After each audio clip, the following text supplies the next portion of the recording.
A saga de Among Us continua em One Piece e mais uma vítima foi feita. O Vegapunk de Shaka tem a sua cabeça explodida com um tiro. Será que finalmente veremos o seu rosto? Será que ele ainda sequer está vivo? E a luta contra os Serafins se mostra cada vez mais difícil de se lidar, com Luffy comparando o nível de resistência deles com a do próprio Imperador Kaido. Galera, vamos falar hoje sobre o capítulo 1077 do mangá de One Piece. A coisa deu aquela amenizada, não tivemos nada do Shanks, infelizmente, né? O Oda ele jogou aquele banhozinho meio morno, meio frio e tal, né? Mas ainda assim, como sempre, One Piece, mesmo assim, sempre tem muita coisa pra gente discutir. Vou pedir pra vocês não repararem muito nesse olho, depois de eu ter feito a cagada de ter coçado ele monstruosamente, faltando 10 minutos pra eu começar a gravar, e ele por conta disso ter ficado vermelho desse jeito. Mas como sempre, eu queria pedir pra você conferir se você tá inscrito aqui embaixo no canal e se o sininho também tá ativado pra você não perder nenhum vídeo de One Piece que sai aqui, e dessa forma você ainda ajuda o canal a se aproximar ainda mais da marca de 700 mil inscritos, que no momento atual dessa gravação estão faltando apenas 14 mil, ou seja, quem sabe tem tudo pra ainda no mês que vem a gente bater essa marca, beleza? E galera, semana passada eu anunciei o sorteio de 2 posters 3D de One Piece, um do trio monstro Luffy, Zoro e Sanji, e outro do trio de almirantes pré-time skip, Kizaru, Akainu e Aokiji, particularmente esse sendo o meu favorito que eu escolhi a dedo pra vocês. Ou seja, além do efeito 3D, eles ainda têm esse efeito de transição, que dependendo do ângulo você sempre vai ver um personagem diferente. E pra quem perdeu o sorteio que eu anunciei aqui, você vai poder adquirir o seu através da pré-venda que tá começando hoje. Esse é um produto exclusivo aqui do canal, você não vai encontrar em nenhum outro lugar do país e são pouquíssimas unidades. Então confere o link que eu deixei na descrição e no primeiro comentário fixado para garantir o seu antes que acabe. Começando com a capa do capítulo, onde a gente vê o Caesar Clown e o Judge conversando com o título dizendo o seguinte: pensando melhor, é o Vegapunk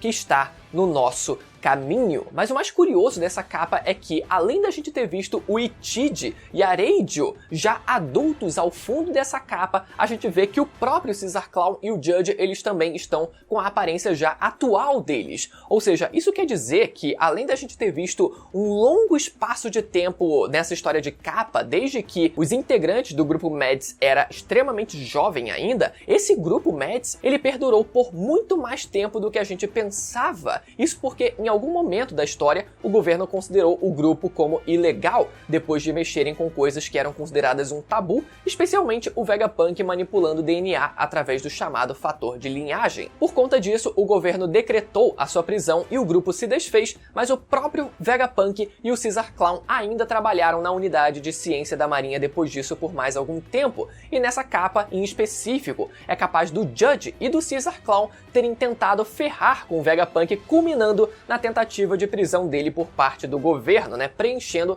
essa lacuna, mas evidenciando como até pouquíssimo tempo atrás esse grupo ainda existia, quem sabe até os últimos 10 anos, quem sabe até os últimos 5 anos. Mas adentrando no capítulo, de fato, vemos o Sentomaru, mais uma vez caído no chão sem conseguir fazer absolutamente nada, mas avisando aos pesquisadores para eles saírem da ilha. Ele explica o que aconteceu na ilha de Ohara depois que os historiadores eles decidiram começar a pesquisar sobre coisas que eles não deveriam, de acordo com a perspectiva do governo, que não eram de interesse do governo, e por conta disso a ilha foi completamente dizimada do mapa. E a mesma coisa estaria acontecendo aqui por conta das ações do Vegapunk em começar a desenvolver ciência que, bom, passasse do limite aceitável pelo governo e que colocasse até mesmo o próprio governo em dúvida em relação à sua própria segurança, né? A segurança da sua própria existência como instituição. Então, naturalmente, o governo decidiu eliminar também o Vegapunk, e algo ainda mais grandioso, algo ainda pior estaria para acontecer com a ilha de Egghead também. O que dá um hype interessante, né, pra gente ver um cenário ainda pior, ainda maior do que a gente viu também na ilha de Ohara, principalmente com a atuação direta de um almirante e até de um Gorosei também, se é que ele não já está atuando dentro da própria ilha, como a gente vem teorizando aqui. Em seguida, vamos para o quarto andar da ilha, onde vemos o Luffy e o Lute lutando contra o Serafim do Kuma, o Luffy no seu Gear 4, enquanto o Lute usa a sua forma híbrida, mas ambos sem usar as suas formas despertadas. Só que o Kuma, o Serafim do Kuma, consegue repelir todos os ataques deles, com as suas patas, no caso usando a fruta da patinha. E é muito curioso como o poder dessa fruta é roubada e até se parece muito com o poder do Haki do Armamento avançado, onde você também consegue se proteger usando uma espécie de barreira nas suas mãos, usando uma espécie de barreira no seu corpo para conseguir se proteger dos ataques. Ou seja, caso o Serafim do Kuma ou caso o próprio Kuma original também pudesse usar o armamento, e ele pode, a gente só não sabe se ele usa de fato, mas ele unindo o poder da fruta da patinha, o poder de repelir com a fruta da patinha, unindo também com o armamento avançado, seria uma defesa muito difícil de ser quebrada. Mas por enquanto, a única coisa que a gente vê sendo usada é a fruta da patinha contra o Luffy e o Lute, que já estão sendo o suficiente para conseguir parar os seus ataques, mesmo ataques hackeados como os golpes do Gear 4. Junto a isso, vemos também o Zoro e o Kako lutando contra o Serafim do Mihawk, onde o Kako usa os seus Rankyakos para tentar golpear o Serafim do Mihawk, enquanto o Zoro usa o seu Shishi Son, que não surte efeito mesmo pegando em cheio. Mesmo golpe, inclusive, que ele usou também no King e que também não teve efeito algum. Só que tanto o Serafim do Mihawk quanto o Serafim do Kuma aparentam estar 100% de boa. Tudo bem que eles são robôs, então eles até podem disfarçar ou não sentir a dor propriamente dita, e isso dá uma certa vantagem a eles para eles continuarem lutando, mas que os golpes eles tenham dado pelo menos um dano mínimo no corpo deles, mas ainda assim o Luffy compara a resistência deles à do próprio Kaido, o que fez o próprio Zoro lembrar do King também, né? Já que o Zoro finalmente percebe a presença das chamas nas costas daqueles dois serafins, o que faz o Shaka confirmar pra gente que de fato os serafins, como a gente especulava, possuem sim um sangue lunariano do próprio King, que foi usado de experimento junto do Kaido vários anos atrás. Mas o mais engraçado foi realmente o Zoro nisso tudo, né? Dele dizendo, pô galera, então realmente tem a questão do fogo ali, desculpa fazer vocês gastarem tanta energia aqui à toa, mas tem todo o mecanismo do fogo deles, e o Lute fica, não, tá tranquilo e tal, pô, faz parte, agora a gente vai tomar mais cuidado e tal. E o Zoro ainda faz questão de se colocar ali, né, numa situação mais complicada ainda, dizendo, pô, mas é que pô, realmente lembra muito o King, né? O King, ele tinha ali os seus cabelos brancos, a sua pele negra, as suas asas negras, e também tinha esse fogo nas costas, e todo mundo fica tipo, porra, como é que você não lembrou?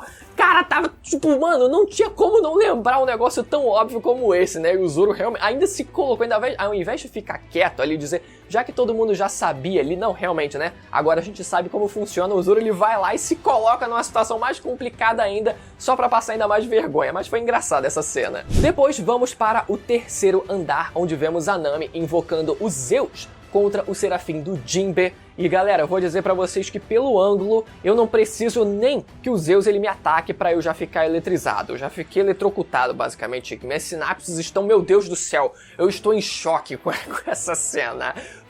Isso já seria o suficiente pra, por exemplo, o Serafim do Jinbe, ou pelo menos se fosse o Jinbe original, já ter sido afetado pelo poder da Nami. E mais uma vez, galera, aproveitando pra fazer um gancho aqui, a presença do Zeus e o fato do Zeus ele permanecer vivo é o principal indicativo de que a própria Big Mom continua viva de alguma forma, e eu fiz um vídeo teorizando sobre como ela ainda pode estar viva e pode voltar a aparecer no mangá para um último ato na saga final. Isso porque a gente não tem o hábito de ver, por exemplo, os homies dos antigos usuários da Fruta da Alma rodando por aí, circulando pelo mundo por aí. Tudo bem, eles podem existir, e essa ser uma regra que seja da própria Fruta da Alma, de quando o usuário morre, os seus fragmentos de alma permanecem vivos, mas ainda assim a gente não vê esses homies em particular circulando por aí, então a gente vai deduzir que quando um usuário da Fruta da Alma morre, os seus fragmentos, os seus homies, também deixam de existir. Muita gente até confunde, por exemplo, o home da própria Madre Carmel,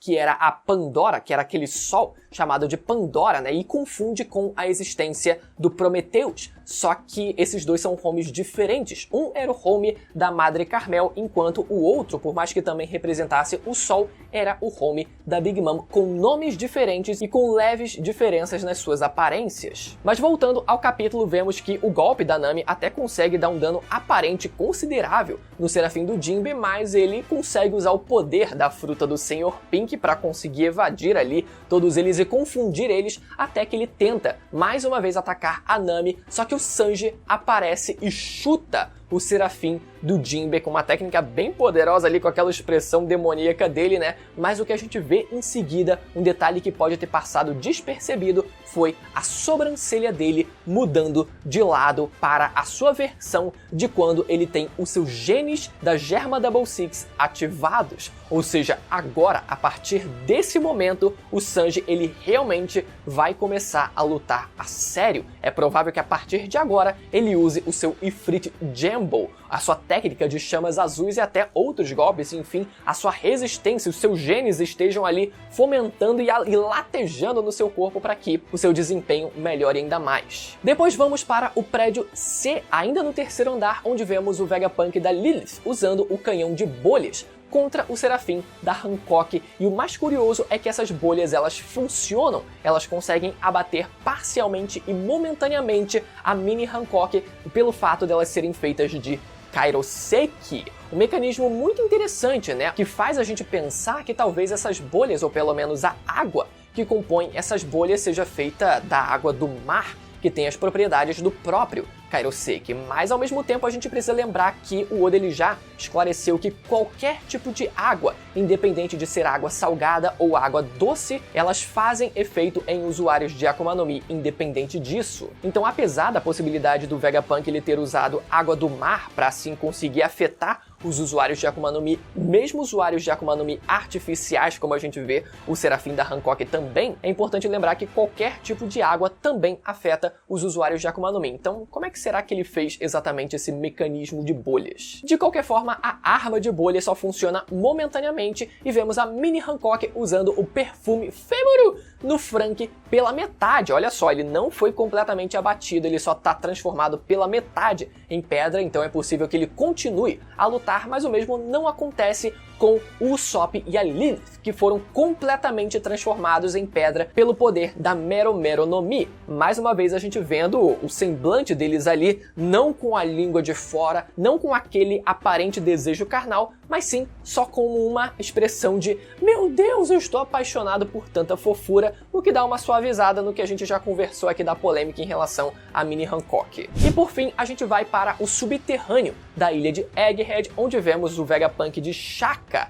se chocando, olha só que louco, né? Shaka se choca ao ver que os agentes do governo estavam presos ali durante todo aquele tempo, que é uma surpresa ele ter ficado tão surpreso, convenhamos, mas ele vê também o Vegapunk preso e vai até ele tentar ajudar. Mas naquele momento tem um diálogo muito interessante que dá um gatilho muito bom, literalmente um gatilho, onde vemos o Vegapunk original perguntando com quem ele veio, pelo fato do Vegapunk original ter visto uma segunda presença junto com o Shaka. E na página seguinte, vemos o Shaka levando um tiro e tendo a sua cabeça completamente explodida e saindo uma porrada, jorrando uma porrada de sangue. Agora, galera, é muito provável que a partir desse momento a gente veja finalmente o rosto do Shaka, né? Vai ser uma revelação interessante, independente de como vai ser exatamente o rosto dele, mas a grande pergunta é se o Shaka ele continua vivo depois daquilo.